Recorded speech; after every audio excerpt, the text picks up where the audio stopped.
University, New Delhi. As Dr. Valentina Brahma will not be able to coordinate today, so I'm taking that responsibility for today's discussion. Today, we are going to discuss on Saraideo district, a new formally declared on 15th August 2015 by then Chief Minister Tarun Gogoi. It comes under the Upper Assam Division. Saraideo was established by the first Ahom king Chaolong Sukapha.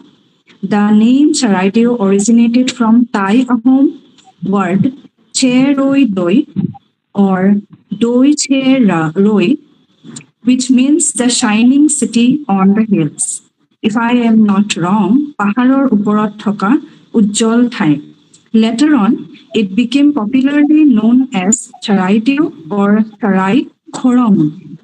The maidams situated in Saraideo make the district an attractive tourist destination.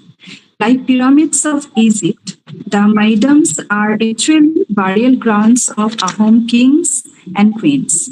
Recently, Saraideo Maidam, situated in the Saraideo district in eastern Assam, has been included in the UNESCO World Heritage Site list in the cultural category.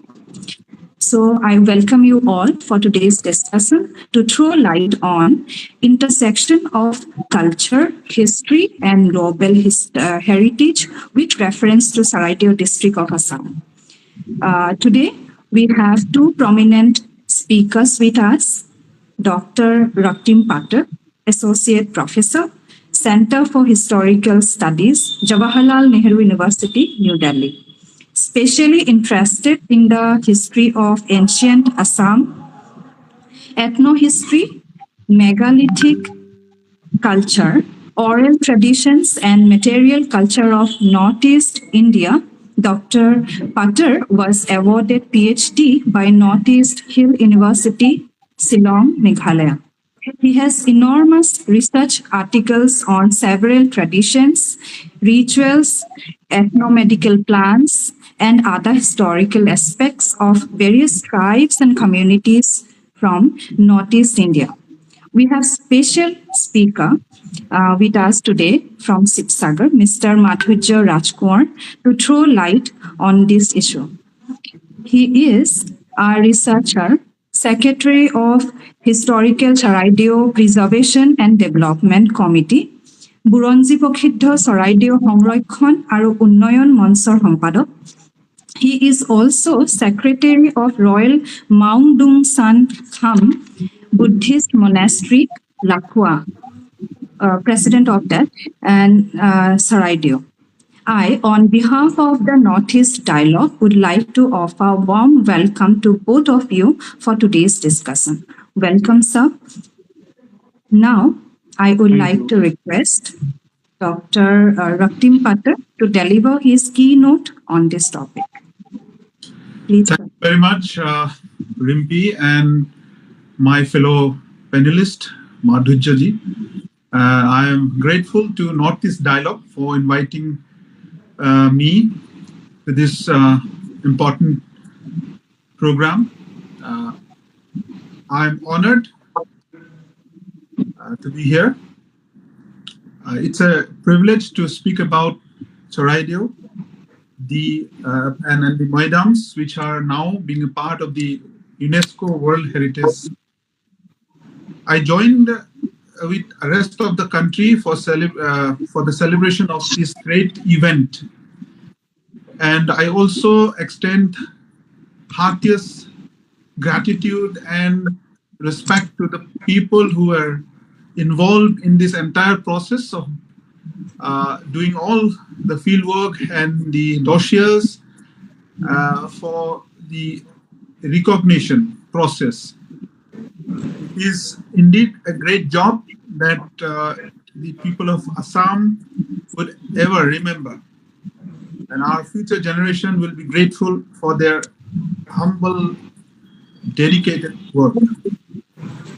As we enter a new phase of historical age,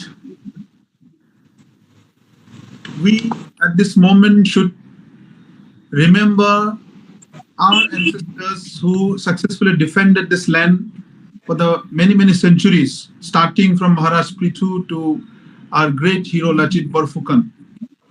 And I joined with rest of the country to pay great honor to the first king of the Ahom dynasty, Sorgadev Saulung Sukafa, who established his capital at Charaideo in 1253 AD and continued to be an important place till the 19th century.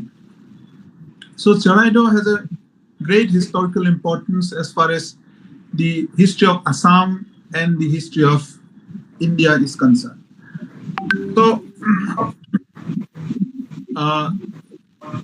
after this recognition, after the listing of Charaideo in the World Heritage Site, UNESCO's World Heritage Site list, the significance of this district and the Moidams has tremendously increased, and it is not only a part of the heritage of Assam, but now it is a global heritage.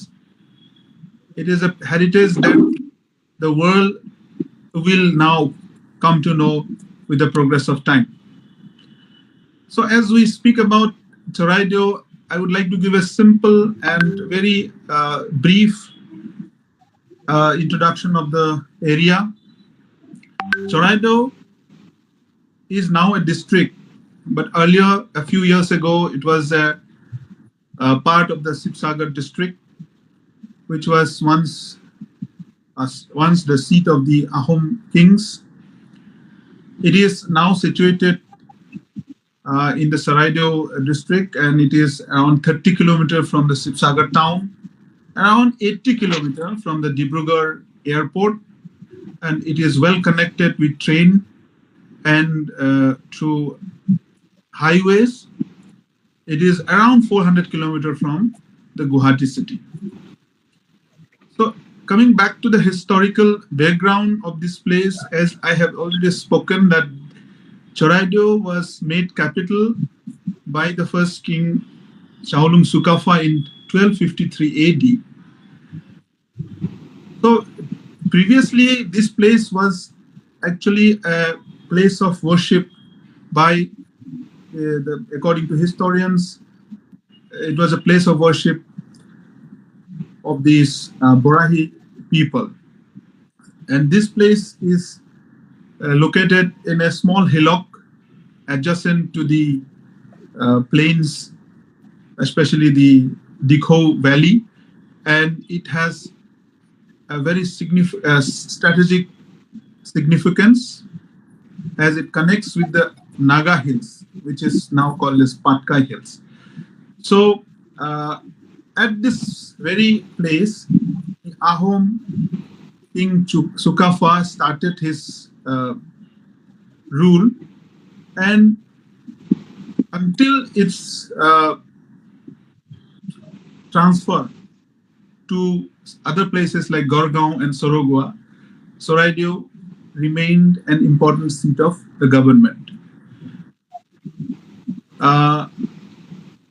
Because of its historic as well as religious significance, this little hillock, which was once the seat of the government, became a burial place for the royal kings and queens. Now it is a necropolis which contains more than 300 moidams, which I would like to speak a few minutes on this. More than 300 moidams could be found there, but out of these more than 300 moidams, only around 90 are intact and on a good condition, where people can observe, conduct research, and pay their respect. Moidams are actually a very important artifact. It's a marble, actually.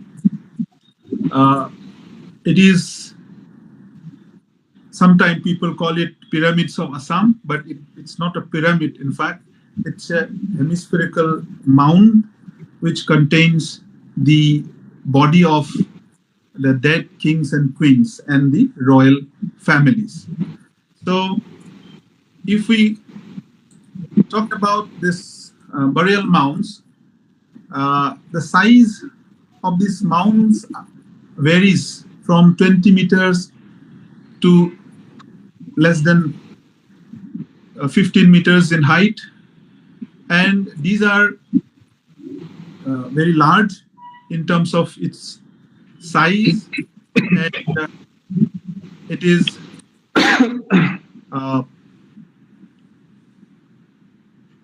an structure that is visible from a far distance, and there has been a lot of research on this. If we look into the history or the chronicles of the Ahom dynasty, we find that there are special kind of engineers that were employed to construct these moidams.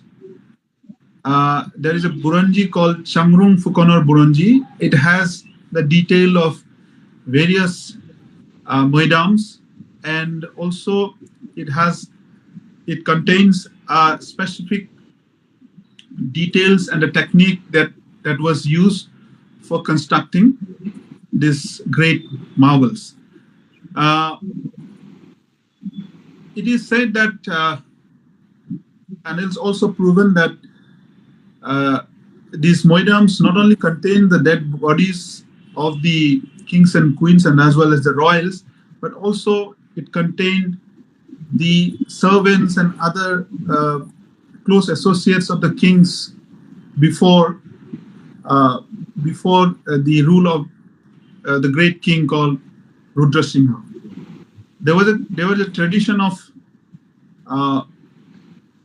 burying the close associates of the kings with the king during this process of burial.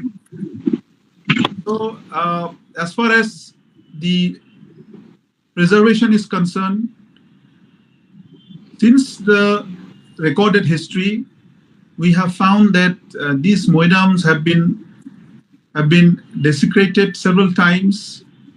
There are a lot of destructions because of the what we call greediness of some individuals who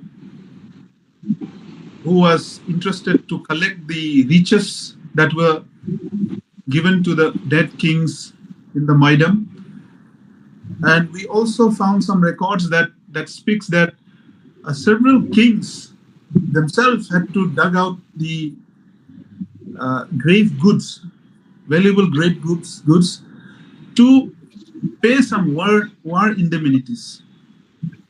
Like, for example, King Joydhar Singh and subsequently some others had to collect these riches to pay the war indemnities or the bribes to some of the enemies. So research are still going on.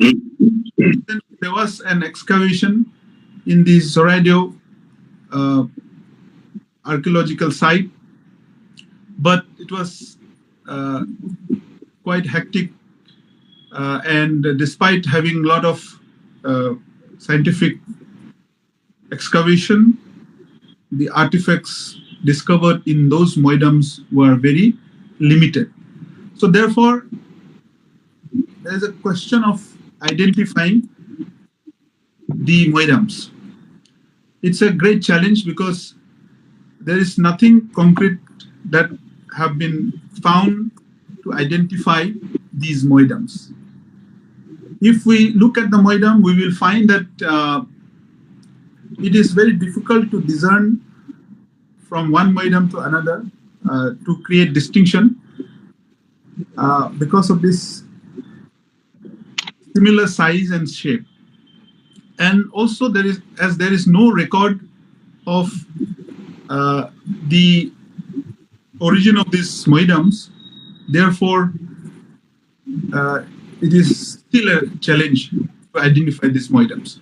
Nevertheless, I would suggest that if we can use the 𝐶 as a primary source, because 𝐶 speaks about different moidums that were constructed for different royal family members. So by going into details of these descriptions in the 𝐶 I think at least 4 to 5 moidums could be identified. So I appeal those who are interested to work on this, they can use 𝐶 as a primary source, and if they can conduct some scientific field work, of course with due permission from the concerned authority, I think this problem could be solved gradually. Another challenge that I would think that the problem of encroachments. As we go to the moidum site, we will observe that there has been a lot of encroachments by several private or individuals, or as well as the tea garden companies. That has to be looked into if we really want to continue this site as a World Heritage Site for our future generations. So there is another challenge that still exists in the moidum site, is the aspect of environment. As we know, Assam is a place of a lot of good monsoon seasons, and we have a very humid condition there. So therefore, it is always a challenge to keep anything that is made of mud or brick for long time. So therefore, it is obviously a natural problem. It's not a problem, in fact, it's a natural phenomena. So therefore, the makers of this great edifice probably had the idea to preserve this. Therefore, they used different kind of materials that were friendly to the nature, and because of that, this might survive. And as we are planning for a longer preservation for long time, so therefore, I think it is high time that we should study their methodology, their techniques, how they preserve this or construct those moidums. So coming back to the cultural significance of these marbles, architectural marbles, I would say that it is a heritage of our state, our country, and after the recognition of UNESCO, these moidums are going to be a hotspot for the tourists. It is not only for the domestic tourists, but it will become an important destination for international tourists. So therefore, I also would like to highlight another challenge that we might have to encounter in the coming days. That is to accommodate and to cater the needs of the international as well as the domestic tourist. So it is high time that we look into these issues, because we have to still have to develop a proper connectivity in terms of roads and bridges, and also the facility for accommodating these highly important guests that are coming soon to this place. So therefore, this is, I would say, it's a little challenge for us. And as a whole, if we would like to summarize that in order to preserve, in order to accommodate the tourists, in order to to maintain the sanctity of this great place of historical importance, the community engagement, the contribution of the local community as a whole is paramount. So it is, I think that we as a socially responsible organization, as a socially responsible individual, make our community aware of the importance of the recognition of World Heritage Site, because without the contribution or community engagement, it is impossible to keep our heritage in a proper condition. So I think I'm confident that our people in Saraido district, as well as Sibsagar and the entire people of Assam, are quite highly sensitive about this issue, and they will extend all kinds of help for the preservation, for the maintenance of this great World Heritage Site for future generations and the future days to come.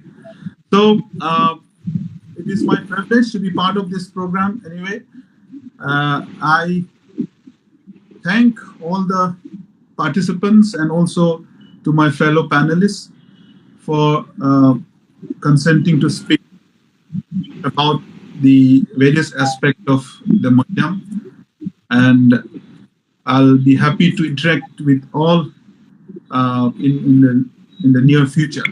Thank you for giving me this opportunity.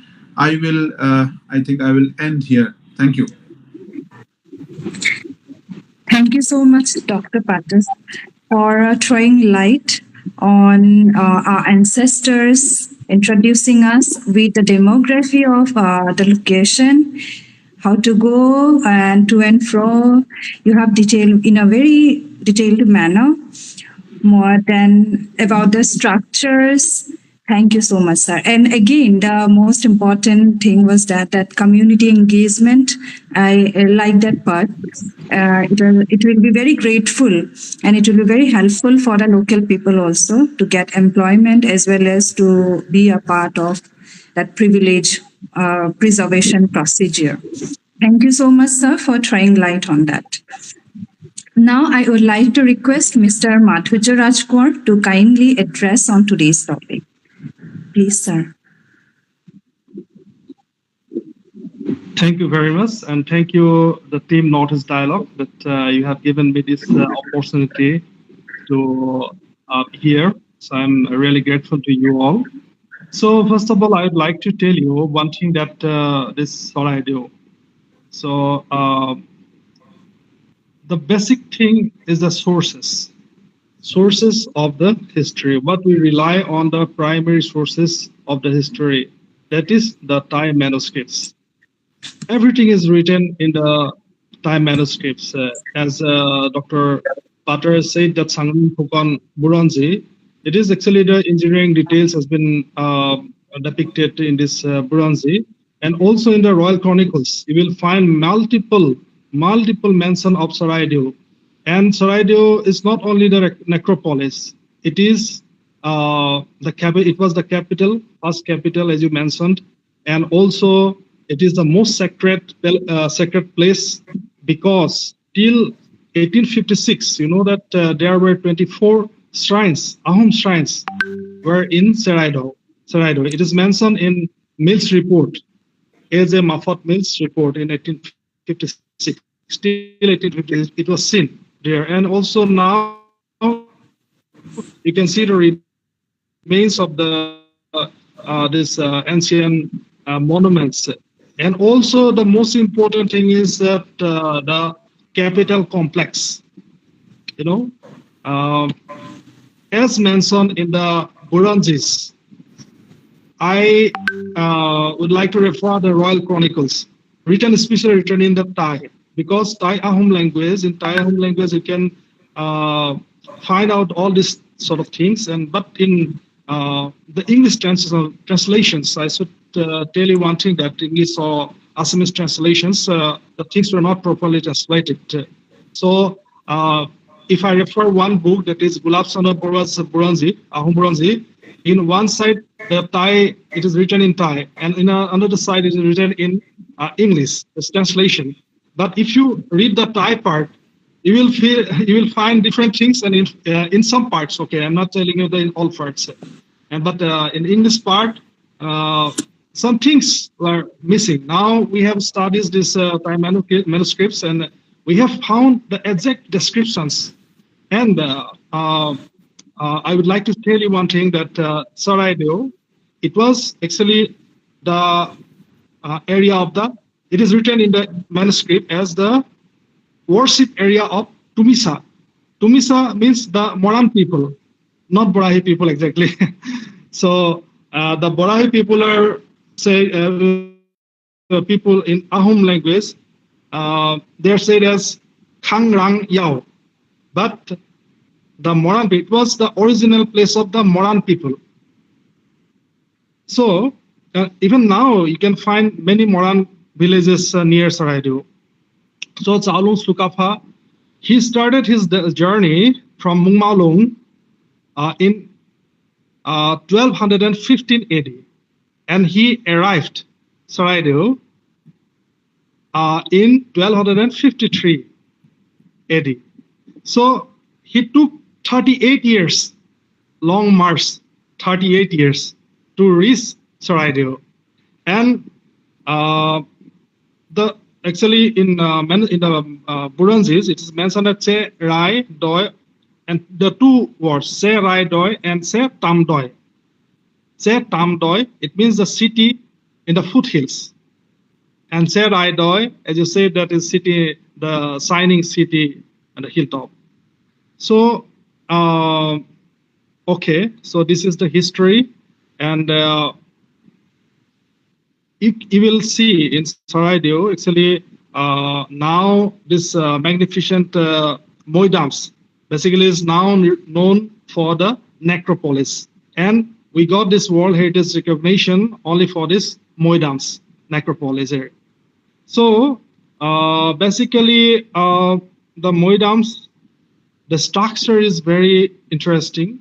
And people are saying that, people say that it is like pyramids, but it's not pyramid, because pyramidal the shapes are geometric. No, it's more or less like stup. You know, the Buddhist stup, in Sansi stup. Even in China, in Korea, South Korea, you will find this Moidam, like the burial mounds. It's like just like this. It's just like stup, not like pyramid. And you see, Assam experienced many earthquakes, and you know, one Moidam, there's Moidam number 2, is under Archaeological Survey of India's jurisdiction. Okay, so it was excavated in 2002, and the walls of the inner vault was like 3 to 4 meter, the width of the walls. And it is hemispherical. I think Dr. Patar sir is well known about these things, no? So it has experienced many earthquakes, multiple earthquakes. We, in our knowledge, the earthquake of 1897, earthquake of 1950 is almost 7.5 Richter scale, that the intensity, but it was not destroyed. And also see the structure on the this hemispherical, on the top of the hemispherical, there are the earthen mounds. It is another 5-6 meter height. So it has, you know, compromised this load, this mass of load. Actually, I would like to tell something about myself. I am a student of science. I studied physics. So rather I studied, you know, the history, but from the structural engineering, you know, point, is very interesting. So you see this huge structure on the top of the vault there are the earthen structures, and still it borne the this load. So the structural design is unique, and that's the reason that UNESCO has the criteria of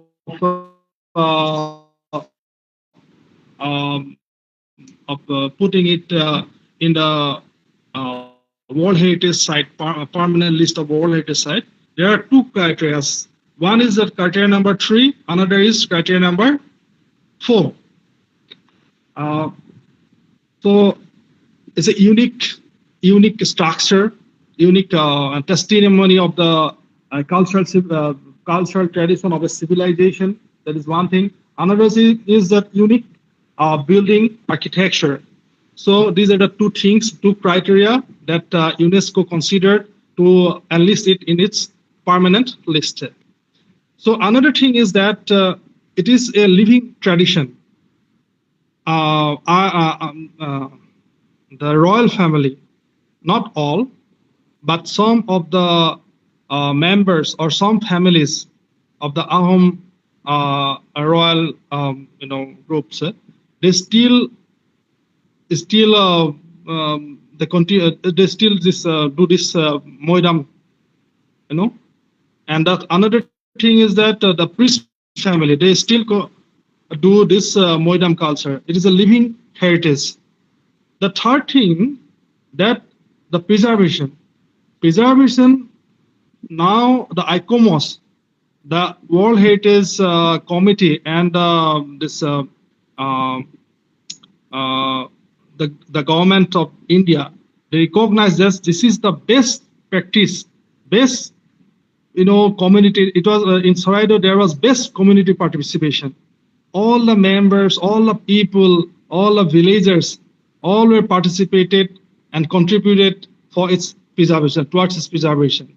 And it started after the independence of India, because till the British, till the colonial period, the British 1950, there were a lot of political turmoils, and people were busy in the War of Independence. So just after 1950, 1951, our family, I would like to name two persons. One is Ganesh Chandra Rajkumar, another is Umakanta Rajkumar. These two men started this preservation process,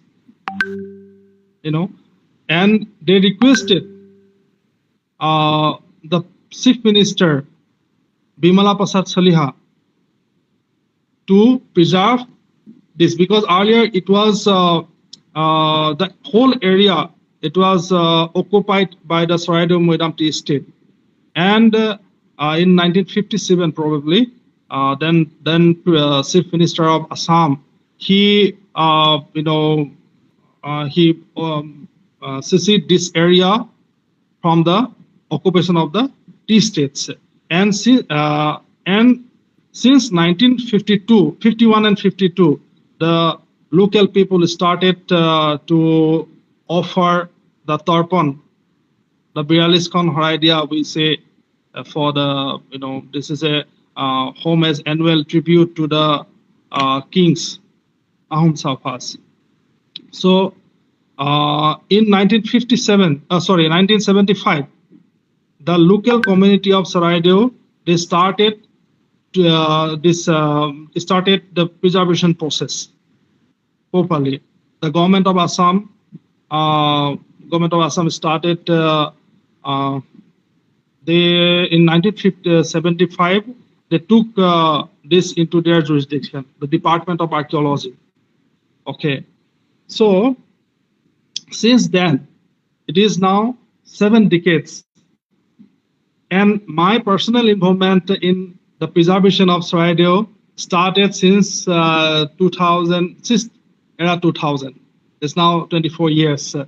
So the local community, local youth, we started this movement, the preservation of Saraido Bosar Saraidew Hongrakhan Group. Like this moment in 2003, 2004, 2005,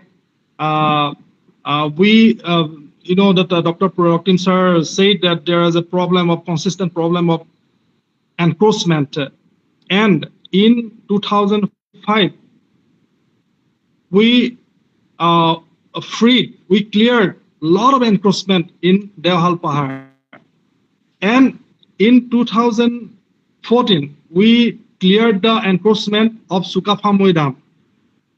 And another thing is that I would like to mention, in 2016, the government of India, the Ministry of Petroleum and Directorate of Hydrocarbon, they declared a this notice inviting tenders for petroleum exploration in the circular of discovered small field for petroleum exploration, DSF.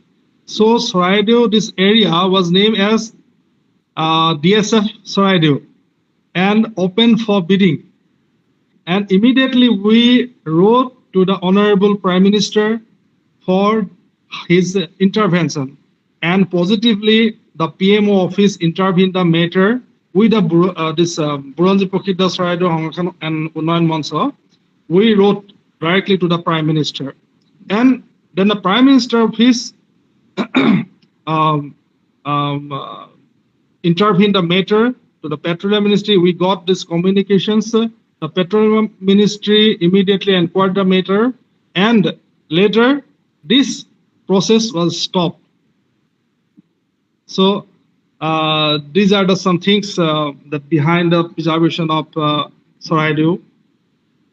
And yes, we have positive community participations in the preservation, and also we emphasize in two things. The first one is the